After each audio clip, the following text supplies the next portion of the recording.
Resumindo, ele seria o possuidor pela coisa possuída. Vamos ver. Esta é a pessoa em cuja casa me hospedei. Vejamos aqui, o cuja está recuperando pessoa, que por sua vez pertence à casa. Então nós temos o possuidor e a coisa possuída. Somente nessas circunstâncias o pronome cuja pode ser utilizado. E nunca aceitando o artigo após ele, o a, os e as. O relativo onde é usado para indicar lugar e equivale em que ou no qual. Esta é a casa onde moro. Casa que estaria situada onde moro. O onde está recuperando o substantivo casa. Se eu quiser dar a ideia de movimento e mobilidade, eu digo aonde.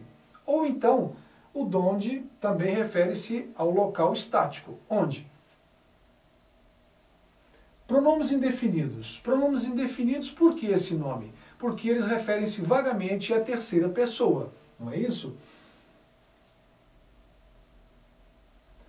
Alguns pronomes indefinidos.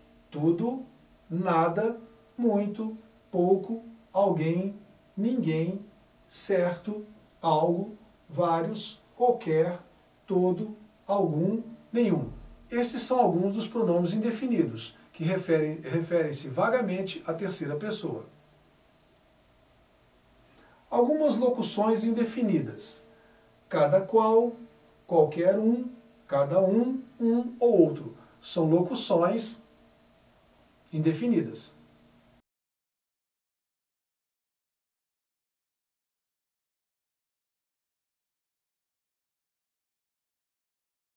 O verbo. O verbo, na linguística, ele é o dono do sintagma verbal, o grupo verbal, ele é quem comanda. Entre outras coisas, ele pode expressar ação, estado ou fenômeno. Ação. A formiga trabalha. Ele expressa uma ação praticada, exercida, pelo sujeito da frase. A formiga trabalha. Ação. Ana parece triste. Esse verbo é o chamado verbo de ligação, que expressa estado. Qual é o estado no qual se encontra o meu sujeito? Triste. Então, nesse caso aqui, nós temos um verbo que indica estado.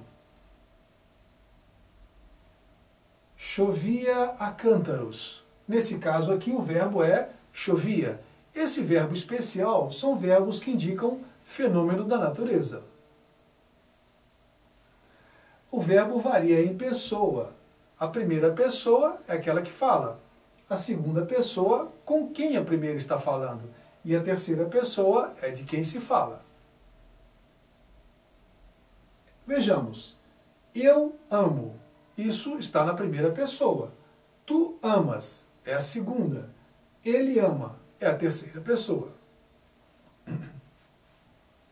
O verbo varia em número, ou seja, singular ou plural. Quando indica um só, ele vai estar no singular. Mais de um, ele estará no plural. Ele chegou, terceira pessoa do singular. Nós chegamos, primeira pessoa do plural. O verbo varia em tempo. Presente é quando o fato acontece nesse exato momento. Pretérito ou passado é quando o fato já ocorreu. E certo, o futuro é algo que virá, que acontecerá ainda. Agora eu estudo. É um fato, é uma ação que acontece nesse exato momento. Ontem eu estudei. Então foi uma ação já concluída, passada. Amanhã eu estudarei. É uma ação que eu pretendo fazer, que eu farei no futuro. O verbo varia em modo, e na língua portuguesa são três: o modo indicativo, o modo subjuntivo e o modo imperativo. O que é o modo verbal? É o comportamento, é a circunstância do verbo ou daquilo que ele expressa. Eu estudo inglês. Qual é esse modo? Esse modo é indicativo, porque é fato, verdade, realidade. É necessário que ele assine. Qual é o modo? Aqui ele é subjuntivo. há uma hipótese, uma possibilidade, mas algo não concreto. Espere, não volte aqui.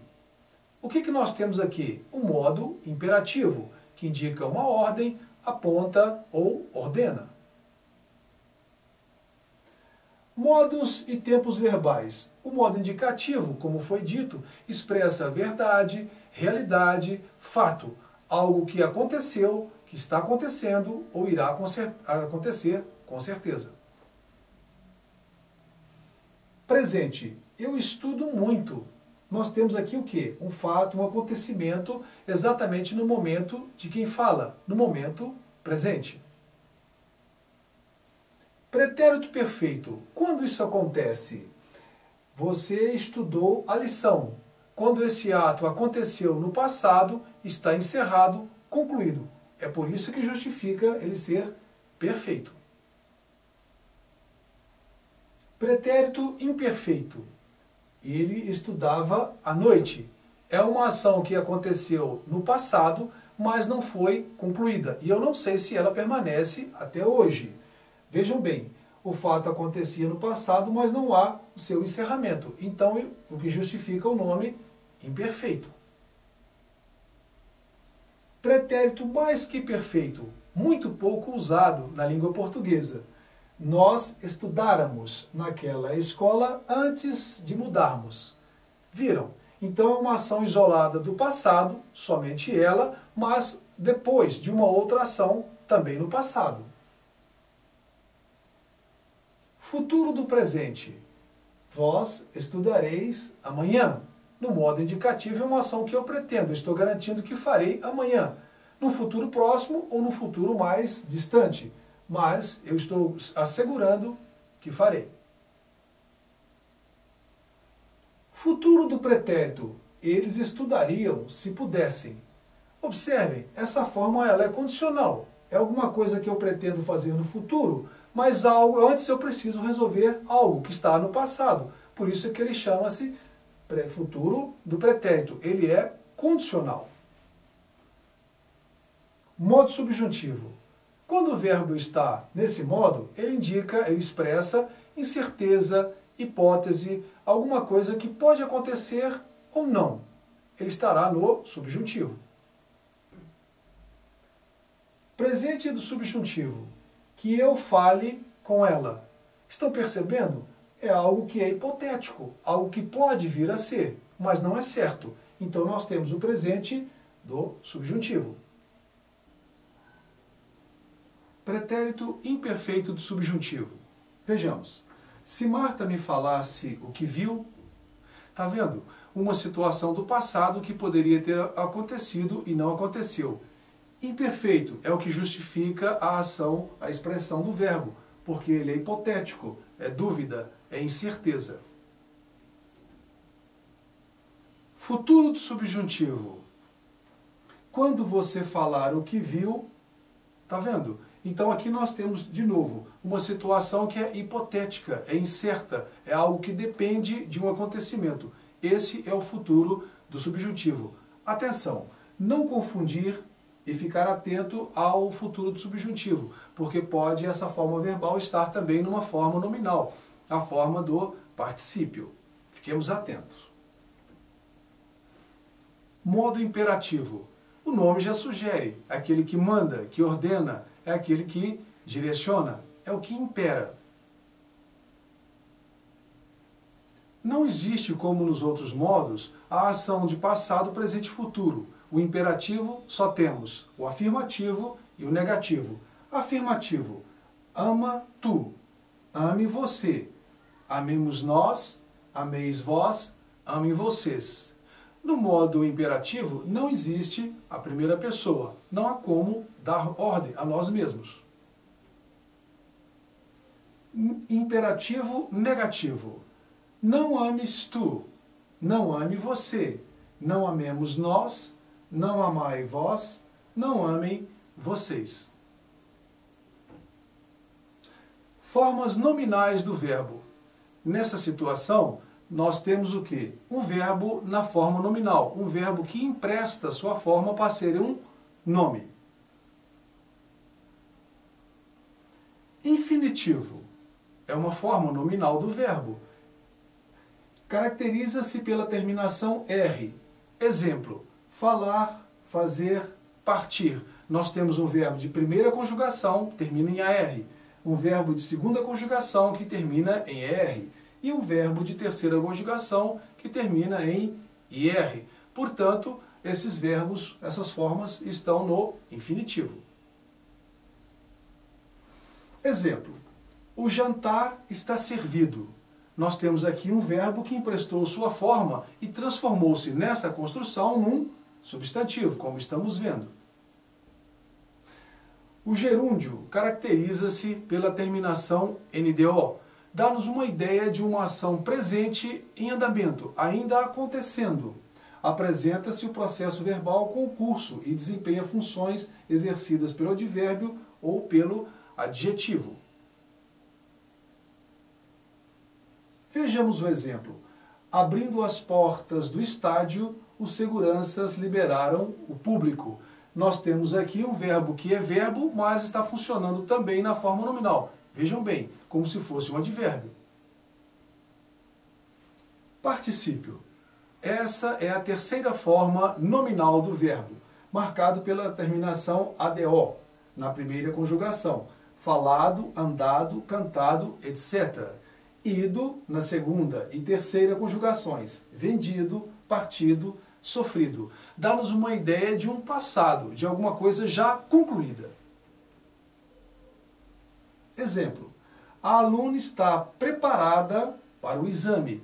Nós temos aqui o quê? Um verbo na forma nominal. Repararam? A função dele é uma função adjetiva. Quando as conjugações, os verbos podem ser classificados em, vamos lá, verbos regulares. O que é um verbo regular? O verbo regular mantém o mesmo radical em todos os modos e tempo. Ele não se altera.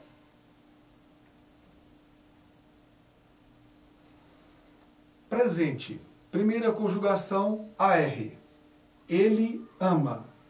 Perceberam? O radical do verbo amar, AM, ele mantém-se em todos os modos e em todas as pessoas e tempos. Então nós estamos lidando com o verbo regular. Segunda conjugação, aquela terminação é R. Ele vende. Estão vendo? Então o que é que nós temos aqui? Nós temos o verbo que está com a terminação R. É um verbo que mantém o seu radical. Então é um verbo regular. E um verbo regular da terceira conjugação? Ele sorri. Estão vendo? O verbo sorrir termina em IR. Então é um verbo da terceira conjugação. Pretérito perfeito. Primeira conjugação AR. Ele amou. Segunda conjugação, terminação ER. Ele vendeu. E terceira conjugação, terminação IR. Ele sorriu. Todos estão no pretérito perfeito. Pretérito imperfeito. Os da primeira conjugação AR. Ele amava. Da segunda conjugação ER. Ele vendia. E finalmente, a terceira conjugação no pretérito imperfeito, IR. Ele sorria. Futuro do presente. Primeira conjugação, AR. Ele amará. Segunda conjugação, terminação ER. Ele venderá. Terceira conjugação, verbos terminados em IR. Exemplo, ele sorrirá. Então, nós vimos todos os verbos regulares. São aqueles que mantêm, conservam o radical nos diversos tempos, modos e pessoas. E os irregulares? Quais são eles? Vejam bem, esses verbos são aqueles que de alguma forma alteram o seu formato, ou seja, afetam o radical, alteram a sua apresentação dependendo do tempo e do modo. Exemplo, o presente do verbo dar. Ele dá. O presente do verbo fez. Ele faz. E o presente do verbo ferir. ele fere. Perceberam? Houve algum tipo de alteração. Pretérito perfeito, ele deu. O verbo fazer, ele fez. E o verbo ferir, ele feriu. Então, nós observamos que, de alguma forma, houve alguma alteração no radical na estrutura verbal. Pretérito imperfeito, de um verbo irregular, ele dava. Da segunda conjugação, ele fazia. E da terceira conjugação, ele feria. Então, nós temos aqui o pretérito imperfeito de três verbos irregulares. Futuro do presente, ele dará, para o verbo de primeira conjugação. Ele fará, para os verbos de segunda conjugação. E ele ferirá, para os verbos de terceira conjugação. Anômalos. Existem na língua portuguesa dois verbos que, muito mais do que irregulares, eles são chamados de anômalos. É o verbo ser e o verbo ir. De tão irregulares que eles alteram a sua estrutura básica, inclusive o tema. Vejam bem, aqui nós temos o presente do verbo ser. Ele foi. E do verbo ir. Ele vai. O pretérito perfeito desses mesmos dois verbos. Ele foi, coincidiu a mesma forma.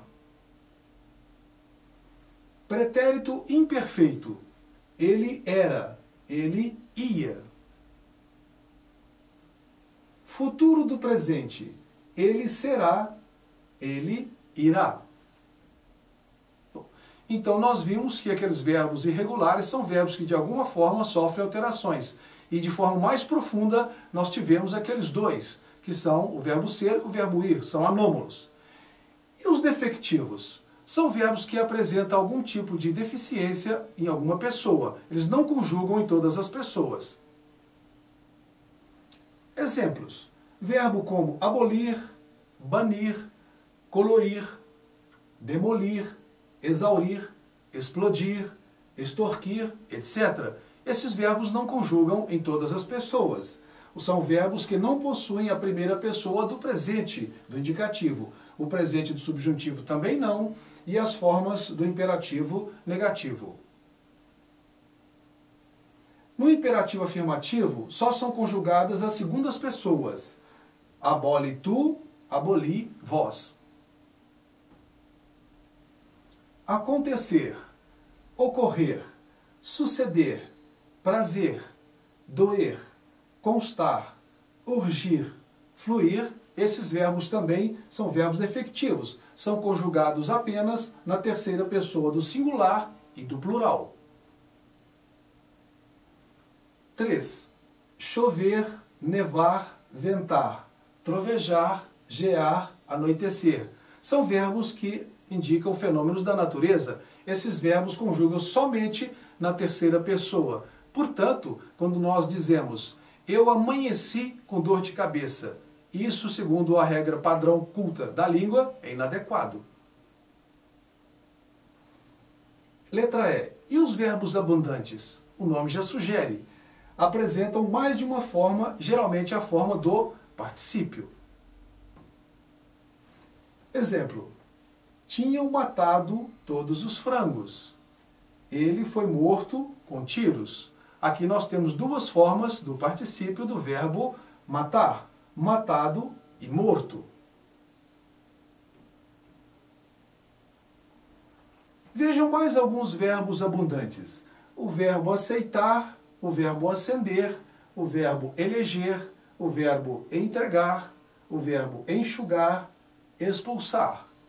Verbo imprimir, limpar, morrer, murchar, suspender e vagar. São verbos que apresentam duas formas, normalmente, do particípio.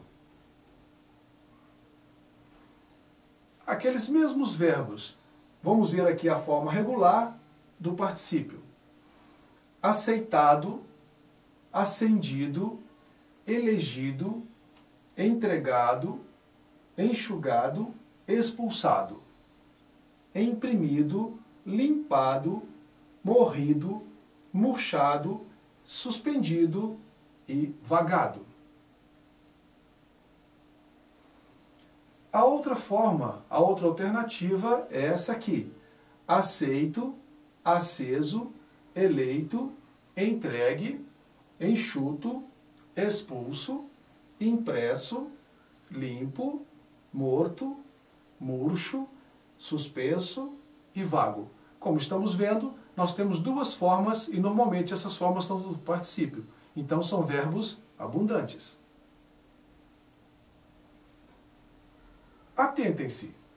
Os seguintes verbos só assumem... Não. Atentem-se. Os seguintes verbos só possuem particípio irregular. Vejam, abrir só existe a forma aberto. Cobrir só existe a forma coberto. Dizer só existe a forma dito. Escrever só tinha escrito. Fazer, feito. Pôr, posto. Ver, visto e vir, vindo. Só existem estas formas.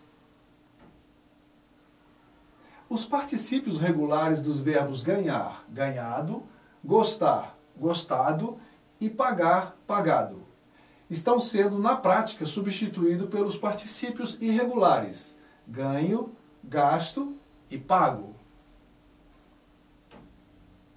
Dificuldades da conjugação de alguns verbos.